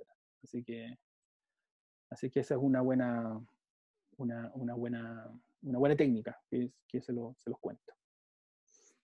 Tú dime, Lore, no sé si hay preguntas en el chat o alguien tiene Sí, preguntas. sí hay preguntas, doctor. Primero, si bien la oclusión no es un factor determinante en los trastornos temporomandibulares, un punto de contacto prematuro puede causar o generar los trastornos temporomandibulares. Ah, ya, muy buena pregunta. Primero hay que tener muy claro la definición de contacto prematuro. La definición de contacto prematuro en estricto rigor es todo contacto que aparece cuando yo llevo la mandíbula a relación céntrica, entre comillas, ¿ya? A relación céntrica. Cosa distinta a lo que es el supracontacto, que es el contacto que queda alto producto de una restauración, una prótesis fija, etcétera, que eso es el MIC, ¿ok? Se ha visto que los supracontactos, o sea, dejar una restauración alta, podría asociarse a síntomas musculares, ¿ya? Pero en general no es patológico per se, ¿ya? Solamente hay una respuesta muscular protectora que se llama cocontracción protectora, y los músculos lo que hacen un poco en el fondo, dar la sensación de rigidez o de cansancio mandibular para que obviamente la persona no ocupe esa articulación, porque es una medida como de cuidado o protectora, pero es fisiológica y no se considera patológica, ¿ya? En cuanto a los contactos prematuros tal, yo estoy totalmente en desacuerdo porque la verdad es que en el fondo los contactos prematuros son contactos que aparecen cuando yo manipulo la mandíbula. En forma natural no existen. Yo manipulo la mandíbula, la llevo hacia atrás y ahí aparece el contacto prematuro. Por lo tanto, los contactos prematuros nosotros los creamos cuando movemos la mandíbula, pero en forma normal no genera ningún tipo de problema, ¿ya? Así que en ninguno de los dos casos debería generar problema ni supracontacto ni contacto prematuro, por lo menos para la salud articular y muscular. Perfecto. Doctor, que si pudiese explicar más los pasos 1 y 2. ¿Pasos unidos de qué? ¿Del manejo primario? Sí, yo creo que fue el inicio de la conferencia. Me imagino que fue de manejo primario. Paso 1 y 2, ¿puede ser? Sí. Si alguien me puede ayudar ahí, pero me imagino que es eso. Paso 1 y 2. Acá está, se los comparto inmediatamente. Ese debiese ser.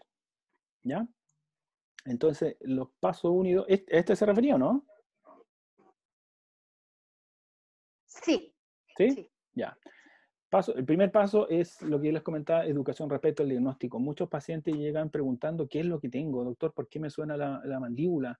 Me han dicho que tengo bruxismo, me han dicho que tengo maloclusión y por eso debo tratarme, me han dicho que tengo una mordida abierta, entonces tengo que, etcétera. Los pacientes tienen que en el fondo saber qué es lo que tienen. Lo primero que le decimos nosotros a los pacientes es, primero que estén tranquilos, que el ruido no es algo terrible, no es algo para preocuparse, es súper común, es muy frecuente en la población, es muy frecuente. Entre los estudios sintomáticos y los de resonancia magnética se piensa que casi la mitad de la población tiene desplazados los discos. Y la gran mayoría de ellos no tiene idea que tiene desplazados los discos. O sea, tener un disco desplazado en sí no es peligroso. Lo que pasa es que en un grupo pequeño de pacientes es capaz de generar inflamación crónica e incluso puede desencadenar osteoartritis, ¿ya? Pero en la gran mayoría de los casos no es así. En la gran mayoría de los casos tener un disco desplazado no genera ningún problema, ¿ya? La articulación es bien noble, esta articulación, y la verdad es que se adapta súper bien a estos cambios.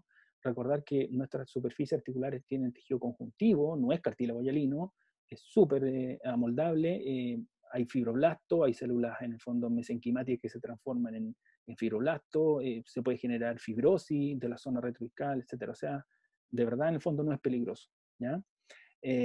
Así que lo primero que hacemos es eso, educación respecto al diagnóstico, qué es lo que tiene, aterrizar un poco las preocupaciones de ese paciente, y luego vienen las medidas conductuales. Si es que, por ejemplo, el paciente tiene molestia, yo le digo todas estas indicaciones que están ahí, pues, limitación de apertura, control de parafunciones, la dieta, o sea, disminuir un poco el uso. Esto es lo mismo que yo le decía, si yo jugando básquetbol o voleibol me lesioné el hombro, lo primero que voy a hacer es dejar de hacer deporte, es lógico, ¿ya?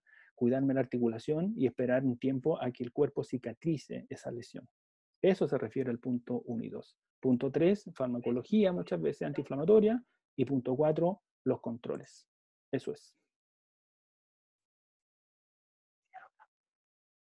Doctor, otra pregunta. Efectividad en la aplicación de frío-calor en el manejo primario de mialgias. Súper bien, súper bien. En la mialgia, por ejemplo, lo que pasa es que hay que tener ojo. Yo expliqué un poco la mialgia. Nosotros tendemos a pensar de que la mialgia es una cosa que se produce sí o sí por bruxismo. Y por lo general nosotros decimos, ok, la mialgia se produce por sobrecarga. Eso es una cosa que está en discusión hace mucho tiempo.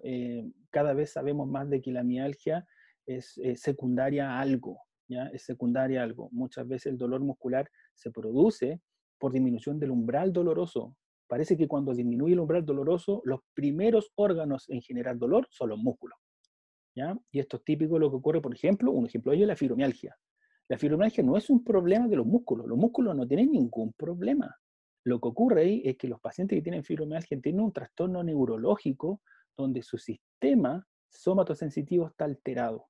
Y estos pacientes tienen un umbral doloroso alterado y por eso que el tratamiento de estos pacientes es con fármacos que aumentan los neurotransmisores que controlan el dolor, como los antidepresivos, inhibidores de la recaptación de serotonina y noradrenalina. La idea es subir estos neurotransmisores extracelulares para que mejoremos nuestro umbral doloroso. Entonces, cuando nos enfrentamos a un paciente con dolor muscular, lo primero que hay que pensar es que no irse al tiro a pensar que eso es bruxismo y puede ser secundario a otra cosa. Preguntar siempre por sueño, cómo está durmiendo ese paciente, preguntar si es que, o evaluar si es que tiene una inflamación crónica. Hay muchos pacientes que, por ejemplo, despiertan en la mañana con rigidez mandibular, con sensación de cansancio, y no es que no hayan bruxado, incluso es al revés. Ustedes, más o menos, yo creo que todos conocemos a alguien que tenga artrosis, y los pacientes adultos mayores que tienen artrosis despiertan con dolor y rigidez mandibular. Eso es típico de los artrosis. ¿Por qué? Porque se mueve muy poco. Una articulación que se mueve poco tiende a generar rigidez. En la mandíbula es lo mismo. Nosotros movemos muy poco la mandíbula durante el sueño. Esa cosa de que el bruxar es un evento que ocurre o pasa 4 horas, eso es mentira, ¿ya? Nosotros sabemos por estudios polisonográficos, de hecho nosotros hicimos una revisión sistemática donde vimos que el tiempo que bruxan los bruxistas, que dicen ser bruxistas, los que levantan la mano y dicen yo bruxo, pero toda la noche, son 8 minutos. Eso es lo que produce un bruxista en general, ¿ya? Así que esas sensaciones son por rigidez, por poca movilidad, etcétera, etcétera. Entonces, cuando hay dolor muscular, siempre tratar de buscar una causa que esté generando el dolor muscular. Causa sistémica, causas de alguna inflamación crónica, etcétera, ¿ya? Así que, y en ese sentido, frío y calor sí pueden, obviamente, generar mejora en los síntomas. Sí, se puede generar mejora en los síntomas sin ningún problema. Creo yo más el calor que el frío. El frío tendemos a ocuparlo más posterior a procedimientos como artrocentesis o infiltraciones, donde queremos desinflamar un poco. Y calor un poco más para músculo, ¿ya? Y muchas veces a los pacientes les enseñamos masaje, etc. Eso todo se hace, sí, está bien. Otra sería, ¿puede referirse al rol de la cirugía ortognática en casos con ADM severa en la evolución de los trastornos temporomandibulares? Bien, lo que se sabe es que la cirugía ortognática no genera un gran aporte para el curso natural de los TTM, ¿ya? Lamentablemente todavía hay los cirujanos, y sobre todo los ortodoncistas, esta creencia de que los pacientes clase 2 se pueden tratar mediante cirugía ortognática, dejarlos clase 1 y con eso es como, oh, ok, ya, está en clase 1, por lo tanto ahora casi que lo curé. Eso no es así. Si alguien vio mejoramiento de los síntomas en esos pacientes, es el curso natural de la enfermedad, nada más que eso. Lo que se sabe hoy en día es que la cirugía no aporta mucho en eso, pero la cirugía ortognática aporta es tremendamente importante, por ejemplo, en manejo de clase 2 con objetivo de aumentar la vía aérea superior. Ahí sí que la ayuda es brutalmente grande y creo yo que los cirujanos y los ortodoncistas tienen que estar metidos en los centros de sueño. Yo creo que ellos tienen que participar en los centros de sueño. Hay 3 grandes especialidades que deben estar en los centros de sueño, que es especialista en TTM, el ortodoncista y el cirujano maxilofacial, ¿ya? Pero de hecho, es más, las reabsorciones condilares, por ejemplo, la típica esa que se escribe como reabsorción condilar progresiva, es mucho más prevalente en los pacientes que han sido sometidos a cirugía ortognática que los que no han sido sometidos a cirugía ortognática. O sea, es casi como estoy generando más problemas que beneficio incluso. No está comprobado, no hay revisiones sistemáticas de eso, pero hay estudios que han demostrado eso. Así que yo diría que por ahora es neutra, al igual que la ortodoncia. La ortodoncia es neutra en cuanto a la prevención o para el tratamiento de los TTM. No genera TTM, pero tampoco sirve para tratar TTM. Perfecto. ¿Qué opinión tiene usted con respecto al uso de los DAM por periodos prolongados de tratamiento con respecto a la aparición de los trastornos temporomandibulares? Muy buena pregunta. La verdad es que en el fondo hay revisiones. En general, lo más común que se describe es síntomas musculares y que por lo general son transitorios. Algo muy similar a lo que, si hay algún ortodoncista acá, puede experimentar en sus pacientes cuando coloca elástico, más o menos lo mismo. En algunos pacientes genera algunas molestias musculares transitorias y sería todo, ¿ya? No es más que eso. A largo plazo lo que más genera el dispositivo avance mandibular son cambios dentarios, ¿ya? Ahí genera cambios dentarios debido a la fuerza constante en la que se utilizan los dispositivos. Cuando no hay un diagnóstico correcto, sí puede generar problemas. Por eso que en los dispositivos de avance mandibular, el ideal es que sea una persona que se maneje en el área de trastornos temporomandibulares, idealmente un especialista. Acá en Chile tenemos un fondo, ese fuerte mensaje de que los dispositivos de avance no los puede indicar cualquier persona, porque el caso que yo le mostré, esa osteoartritis, por ejemplo, que fue tratada con hialurónico y que mejoró, ese justamente es un caso de un paciente que se le indicó un dispositivo de avance mandibular sin un diagnóstico previo. Llegó y se colocó, y finalmente empezó la paciente con dolor, usó durante más de 1 año y medio más o menos ese dispositivo, y nos dimos cuenta de que tenía esta osteoartritis. Posiblemente el dispositivo no generó el problema, pero claramente este paciente tenía un problema previo, y no podemos, obviamente, indicar dispositivos sin un diagnóstico correcto, ¿ya?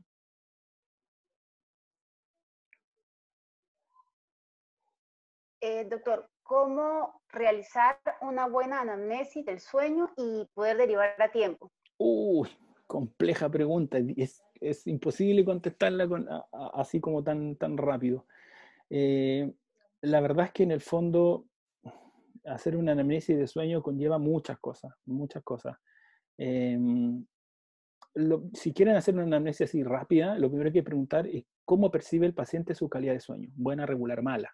Si el paciente, por ejemplo, despierta con sensación de que el sueño no fue reparador, como la sensación de no estoy preparado para hacer mi actividad, no estoy preparado para levantarme aún, tengo sueño. Esos son claros signos de que ese paciente no está durmiendo bien, ¿ya? Cuando el paciente ha dormido el tiempo suficiente. Si eso pasa porque el paciente duerme 4 horas, claramente en el fondo hay un problema de tiempo. Pero muchas veces los pacientes tienen 8 horas de sueño, duermen las 8 horas de sueño y aún así sienten que necesitan dormir más, ¿ya? Eso claramente es un indicativo de que hay un problema, de que el paciente a lo mejor no está llegando a un sueño profundo, está teniendo muchos despertares durante el sueño, no está logrando generar un descanso. Por lo tanto, obviamente tiene lo que se llama una deuda de sueño. Y al otro día el paciente va a tener que tomar siesta, tomar café, etc. Esos son signos clásicos. Pero es difícil preguntar, ¿eh? Porque son muchas cosas que nosotros preguntamos en la anamnesis de sueño. Doctor, aquí preguntan si es posible establecer canales de asesoría o educación para realizar los aparatos de tratamiento para la apnea del sueño aquí en Mérida. Sí, o sea, chiquillos, mira, esto es súper simple. Hacer un dispositivo avance mandibular no tiene nada de difícil, nada. Usted lo puede aprender en, no sé, 4 horas, 5 horas, va a aprender a hacerlo. Es aprender a tomar molde, a tomar una medida, instalar placas. Así de fácil. No tiene nada difícil. Pero lo que les digo en el fondo es que quien lo controle, quien lo indica y quien hace toda la evaluación general, eso no se aprende en 4 horas. Entonces, eso es lo complicado. Por eso que les digo yo, los planos es lo mismo. Los planos hoy en día nosotros en pregrado a los chicos les enseñamos que hay indicaciones específicas de los planos según patología. Por ejemplo, en los desplazamientos discales nosotros tenemos contraindicado que ellos indiquen plano. No tiene ningún sentido colocar plano en un paciente que tiene ruido articular, ¿ya? Entonces, acá es lo mismo. Para hacerlo es muy fácil, pero saber indicarlo bien, cuándo, cómo y cómo se controla, eso es muy difícil porque tienes muchas variables y la verdad es que en el fondo el ideal es que lo manejen los especialistas, los que se manejen en esa área, o si no, van a correr riesgo. ¿Ya? Eso yo creo que ahí uno empieza a rozar en el fondo un poco la negligencia si es que uno no se maneja. ¿Ya? Lo mismo pasa con el Botox. Hoy día todo el mundo colocan Botox, por ejemplo, para bruxismo. Lo encuentro que no tiene ni un sentido colocar Botox para bruxismo. O sea, nosotros lo tenemos total y absolutamente contraindicado. Pero es re fácil hacerlo, deja dinero y listo.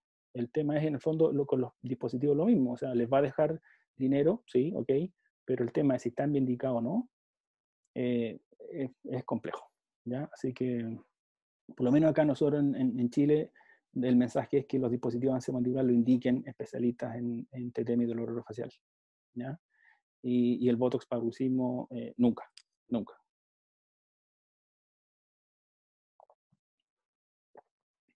Doctor, ¿cuál es su opinión acerca de las férulas blandas en el tratamiento de los trastornos temporomandibulares? Las férulas blandas, la verdad es que no hay tanta investigación como uno quisiera. Hay alguna investigación y yo recuerdo que hay unos trabajos de Okeson por los años 80 y algo, 90, ya no recuerdo bien, donde él comentaba de que podía incluso ser más malo, ¿ya? Podría aumentar incluso la sensación de apriete y todo eso, ¿no? Pero hay estudios que han demostrado, como el que les mostré antes, que los blandos pueden ser igual de efectivos que uno duro, ¿ya? Ahora, tienen otras desventajas, que no mantiene estable en el fondo una posición, porque la gracia que tienen los planos y cómo lo manejamos nosotros es un efecto ortopédico. Cuando el paciente usa el plano, la mandíbula en fondo o el cóndilo cambia de posición y libera la zona detrás del cóndilo o la zona del retrodiscal o retrocondilar, como lo quieran llamar, y genera una posición de beneficio. Es una muleta finalmente, no es más que eso. Y como todo muleta, se ocupa el tiempo que genera el efecto. Si después de 2, 3 semanas, un mes, el paciente ya está mejor, la muleta hay que sacarla. Hoy en día nosotros no indicamos los planos de por vida. Ese concepto de usted tiene bruxismo y es incurable y tiene que usar plano de por vida, ese concepto hoy día ya no lo aplicamos, ¿no? Está obsoleto ese concepto.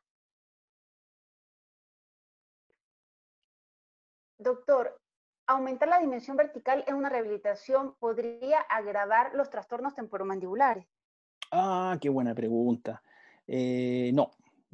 Hace poquito nosotros, si ustedes revisan por ahí en el Instagram mío, hay una publicación que hicimos de un debate de dimensión vertical que hicimos justamente en rehabilitación oral. Tomamos 2 grupos de alumnos y los enfrentamos. Y les dijimos, chiquillos, ustedes van a defender que el aumento de dimensión vertical sí genera problemas y ustedes van a defender que no genera problemas. Busquen evidencia y pónganse a pelear. Y yo, tomando un café, miraba cómo peleaban. Fue muy entretenido. Pelear entre comillas, finalmente es para aprender. Y solitos se dieron cuenta de que en realidad toda la evidencia indica de que no hay grandes riesgos con aumentos de dimensión vertical. Se sabe que aumentos de dimensión vertical de 5 milímetros hasta 5 milímetros, la verdad es que son bastante inofensivos. En el caso de ustedes, más que aumentar la dimensión vertical, muchas veces ustedes lo que van a hacer es recuperar la dimensión vertical perdida. Entonces hay que tener ojo en eso. Muchos pacientes suyos que por falta de piezas dentarias o por desgaste dental excesivo, perdieron su dimensión vertical normal. Entonces ustedes no las van a estar aumentando más allá de lo en teoría fisiológico, sino que ustedes van a hacer una recuperación de la dimensión vertical. Por lo tanto, los riesgos que hay ahí son bastante bajos y lo que se describe es que hasta 5 milímetros está bastante aceptado. Más de 5 ya empezamos en un área gris que no tenemos claridad de qué pueda pasar. Entonces, ante lo desconocido, uno trata de irse como más a la segura. Ese es como el concepto que les digo a los chiquillos en posgrado. Y los síntomas generalmente se asocian más a temas musculares y también son transitorios, ¿ya? Puede que el paciente sienta algunas molestias musculares típicas, que pueden ser por contracción protectora o algo así, pero no pasa de eso, ¿ya? Así que hay que tener confianza en eso. Perfecto. Doctor, ¿podría existir relación entre un trastorno temporomandibular y la neuralgia del nervio facial? No, porque el nervio facial es un nervio que principalmente es motor, ¿ya? Principalmente es motor. Entonces, Neuralgia del nervio facial, no. No, el nervio facial cuando se daña genera parálisis facial, ¿ya? Pero no neuralgia. Así que no hay mucha relación. Recuerde que el nervio facial también participa en la sensación del gusto, pero principalmente motor, ¿ya? Principalmente motor. Perfecto. Doctor, ¿puede aclarar bien la diferencia entre la luxación con o sin reducción? Ah, ya, súper. Recordar que la luxación, no sé si se alcanza a ver mis manos aquí, porque con el efecto acá atrás, aquí lo voy a hacer. Sí, sí se ve. ¿Ya? Ahí se ve mi manito. Recordar que este es el cóndilo, esto que está acá es el disco, que va sobre esto, ¿cierto? Siempre cuando hablamos de luxación, se refiere a que el disco se desplazó. Puede ser hacia el lado, pero generalmente hacia anterior. Eso es lo que se escribe. Entonces, cuando yo abro la boca en forma normal, mi cóndilo se mueve con disco y todo, hacia adelante y hacia atrás, hacia adelante y hacia atrás. En una luxación, el disco se sale. Cuando yo abro la boca, ¡pum!, voy a empujar el disco. Y aquí tengo dos posibilidades. O paso debajo del disco, y cuando paso, hago un clic. Eso se llama luxación discal con reducción. Abro, hago clic, y luego sigo. Cierro, y se vuelve a salir. Abro, agarro el disco, cierro y se vuelve a salir. Eso es con reducción. O sea, reducción se refiere a poner los componentes articulares como si estuviesen bien o si estuviesen sanos. Eso se llama reducción. Tal como uno cuando se luxa un dedo, uno se luxa el dedo y uno quiere reducirlo. Reducir es poner los componentes articulares en su posición normal. ¿Okay? Eso es reducción. El sin reducción es cuando yo abro y no paso, sino que empujo este disco. Y aquí ocurre que el paciente, como no puede avanzar este cóndilo, siente que abre poquito, ¿ya? Esa es la principal diferencia entre la luxación discal o desplazamiento discal con y sin reducción. Eso es como en simple, como con manitos. Doctor, ¿cómo se diferencia un paciente que está con capsulitis o sinovitis clínicamente? ¿Hay alguna diferencia en el tratamiento? No, muy buena pregunta. Lo que pasa es que esto se refiere a lo que describe el profesor Okeson en su libro, que él describe retroisitis, capsulitis, sinovitis, pero la verdad es que clínicamente es imposible saber que duele, ¿ya? Por eso que hoy en día se ha simplificado un poco el término a artralgia, eso quiere decir dolor articular. ¿Qué hacemos nosotros en la universidad? En la Universidad de Talca, nosotros hablamos de zonas dolorosas, zonas inflamatorias. A veces la zona anterior puede estar más dolorosa, a veces la zona lateral, con la palpación puede estar más dolorosa, o a veces la zona posterior. Y esto es sumamente importante porque depende a veces la zona dolorosa del tratamiento que vamos a hacer. Por ejemplo, si nos encontramos con dolor en la zona posterior, que es cuando palpamos la zona posterior del cóndilo, o intrameato, o cuando yo llevo la mandíbula hacia atrás, estoy pensando en una retrodicitis, una inflamación detrás del cóndilo, ¿ya? En ese caso, el plano, por ejemplo, podría ser útil, porque el plano lo que va a hacer es llevar el cóndilo hacia adelante, debido a que el aumento de dimensión vertical lleva el cóndilo hacia adelante, despeja la zona posterior y me va a generar un alivio. En ese caso, funciona bien la muleta, que sería la férula. Pero cuando tenemos dolor en la zona anterior del cóndilo, puede que incluso el plano sea peor, porque lo que va a hacer es llevar el cóndilo hacia adelante, que son los típicos pacientes que yo les digo, lleve la mandíbula hacia adelante. Oh, me duele, doctor. Si el paciente describe eso, el plano está contraindicado. Es mejor que no lo usen, ¿ya?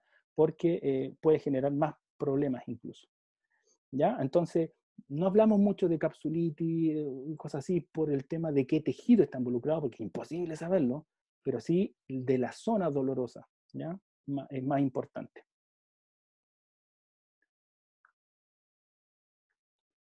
Esta última se refiere a... ¿Nos podría contar un poco sobre los tratamientos paliativos para el bruxismo? El bruxismo no lo tratamos nosotros. No hacemos tratamiento para el bruxismo, porque el bruxismo no es un objetivo. Nosotros lo que hacemos es manejo, lo voy a explicar más o menos en simple cómo va a ser esto. Consideren que el bruxismo de sueño, el de sueño estamos hablando principalmente, el bruxismo de sueño es, bueno, y eso es lo primero que hay que hacer, estamos hablando de bruxismo de sueño o el bruxismo de vigilia. Vamos a hablar primero de bruxismo de sueño. Cuando hablamos de bruxismo de sueño, este fenómeno que es el mover la mandíbula, porque eso es bruxismo, mover la mandíbula, se describe que está asociado a un posible trastorno durante el sueño, ¿ya? Entonces lo que hacemos es buscar posibles causas que generen este relato de rechinamiento dental o ruido, que es generalmente por lo que preguntan los pacientes, ¿ya? Entonces lo que hacemos es ir a buscar la causa primaria. Dentro de las causas que nosotros evaluamos está el consumo de estimulantes, está el reflujo gastroesofágico, está trastornos del sueño como la apnea, o algún otro que genere microdespertares, etc. Entonces, siempre pensamos de que el bruxismo del sueño es un síntoma de una enfermedad, tal como la tos. Para eso, eso es bruxismo, y como lo vemos actualmente, es igual a la tos. Si yo empiezo a relatar mucha tos, yo trato con antitusígenos o voy a averiguar qué causa está generando la tos. ¿Ya? Si lo pensamos desde el punto de vista que voy a ocupar antitusígeno, eso sería como colocar un plano. No tiene ningún sentido. Tengo que ir a averiguar qué está pasando, ¿ya? Si vas donde el médico y te dice, mira, en realidad tu tos es porque estás desarrollando una infección respiratoria alta, ok, el tratamiento va a ser antibiótico. Y ese tratamiento va finalmente a disminuir la tos. Acá es lo mismo. Si el paciente, nosotros nos damos cuenta que tiene trastorno durante el sueño y nos damos cuenta que ese paciente tiene apnea al sueño, por ejemplo, yo voy a tratar no el bruxismo, sino que voy a tratar la apnea. Y al tratar la apnea, obviamente los episodios de bruxismo van a disminuir. Pero mi objetivo no es tratar el bruxismo, mi objetivo es tratar la patología o la causa primaria, ¿ok? Que está relacionado con esos cuadros. Ojo que no está relacionado con el tema de estrés, el bruxismo de sueño, así que no hago manejo de estrés. Eso tiene un poco más que ver con lo que es el apriete diurno o de vigilia.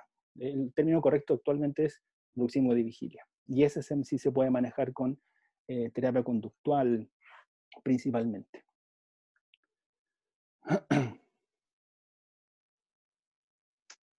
Doctor, esta sí es la última. El uso de desprogramadores ante la presencia de trastornos musculares agudos. Sí, se describe, y yo recuerdo haber hecho varios de esos. Antiguamente los hacía, los famosos, los jig de Lucía, los NTI también se describen, que en Estados Unidos ocupan. Y la verdad es que en el fondo sí se ha visto que son capaces de generar alivio. Ahora, ¿cuál es el problema que tenemos con eso? Si bien en el fondo funcionan, se ha visto que la terapia, por ejemplo, manejo primario, funciona igual. En el fondo, si yo voy a ocupar una terapia o voy a comparar dos terapias, el ideal es ocupar una terapia que sea fácil de llevar por el paciente y que sea económica. O sea, en este caso, si yo veo que el deprogramador anterior funciona o es tan exitoso como la terapia o el manejo primario, voy a elegir el manejo primario, porque requiere menos tiempo, menos costos, etcétera, etcétera, etcétera, claramente, ¿ya? Pero sí se ha visto que estos dispositivos generan alivio en algunas personas. ¿Cuál es el mecanismo? Ahí podríamos entrar a conversar un par de horas por lo menos acerca del mecanismo de esto.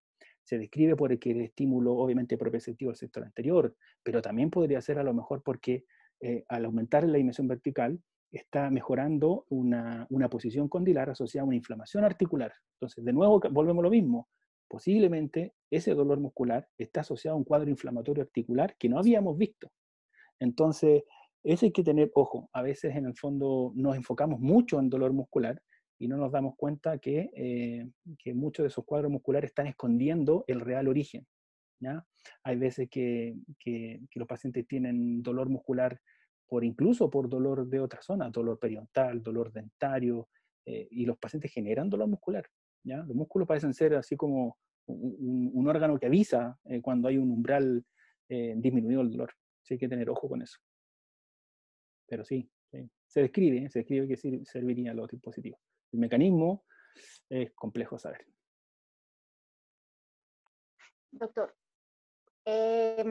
¿cuánto tiempo puede pasar para determinar una parestesia irreversible y cuál podría ser su tratamiento? Qué buena pregunta. Las parestesias, bueno, siempre que son asociadas al fondo a eventos traumáticos, cirugías, por ejemplo, cosas así, la verdad que se describe que podría ser, 6 meses, hasta 1 año se describe que una parestesia podría mejorar. Yo diría que 6 meses es un tiempo razonable. Si todavía hay molestia, claramente lo voy a seguir controlando al paciente hasta el año Pero si esa parestesia se mantuvo por ya más de un año, lo más seguro es que eso ya quedó irreversible, ¿ya? Tratamientos, la verdad es que hay varias opciones. Se han visto que los complejos vitamínicos B, algunos pacientes indican, por ejemplo, pregabalina. Hay una pregabalina que es con complejos vitamínicos, pero la verdad es que no están bien comprobados. Ahora, generalmente uno tiende a hacer algo, le gustaría hacer algo. Muchas veces los complejos vitamínicos podrían servir, ¿ya? Pero la verdad es que no hay información muy buena acerca de si realmente son efectivos o no. Entonces todos los tratamientos que uno hace los haría de manera empírica. Todos los tratamientos son de manera empírica porque la verdad es que no han sido probados mediante el método científico. Así que el tratamiento es complejo de la parestesia, sobre todo posterior a un corte por un procedimiento quirúrgico.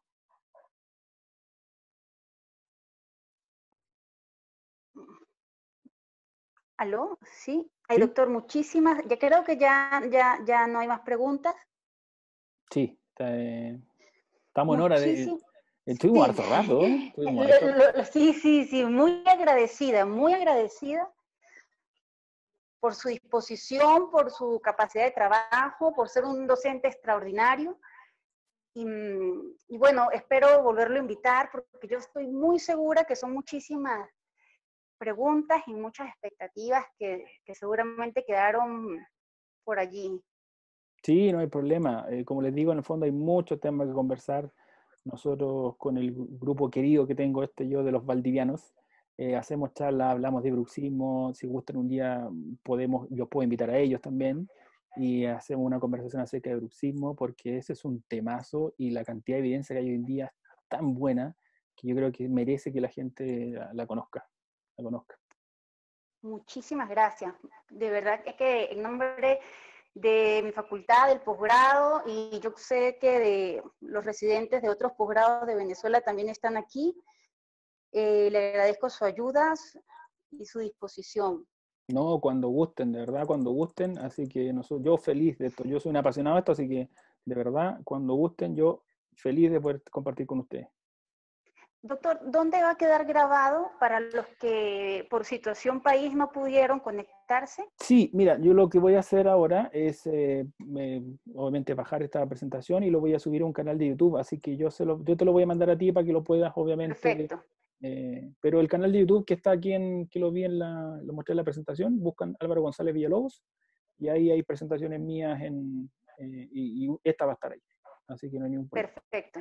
Muchísimas gracias, muy amable. Ya, pues, ¿de qué? Que estén súper bien. Saludos a todos, a Francisca. Hasta luego. Ya, Gracias. su nombre. Chao, chao.